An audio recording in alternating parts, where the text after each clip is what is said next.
পিঙ্কি আক্তার আপনি লিখেছেন, মৃত্যুর পর দুনিয়ার মানুষের কথা কি মনে পড়ে? দেখুন, মৃত্যু পরবর্তী জগৎটিকে বলা হয় আলামুল গায়েব বা অদৃশ্যের জগৎ।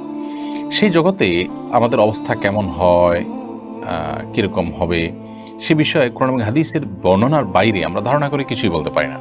কোরআন হাদিসে কোথাও মানুষের মৃত্যুর পর নিজের দুনিয়ার কথা মনে পড়া বলতে বিভিন্ন আপনার স্মৃতি মনে পড়া, এরকম কোনো কথা, এরকম কোনো বিষয় হয় মৃত ব্যক্তির, সেরকম কথা কোরআন হাদিস থেকে জানা যায় না। বরং কোরআন হাদিসের যে বিবরণ এ সম্পর্কে পাওয়া যায়, সেগুলো দেখলে বোঝা যায় যে একজন মৃত মানুষ, তার যে অবস্থা শুরু হয়। হাদিসে আসছে, মান মাতা ফাকাত কামাত কিয়ামাতুহু, যে ব্যক্তি মারা গেলেন তার কিয়ামত শুরু হয়ে যায়।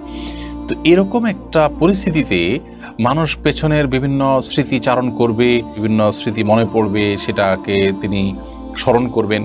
এরকম স্বাভাবিক কোনো অবস্থায় মানুষ থাকে না আসলে, যার কারণে মানুষ উদ্ভূত পরিস্থিতি নিয়েই খুব কষ্টে থাকে।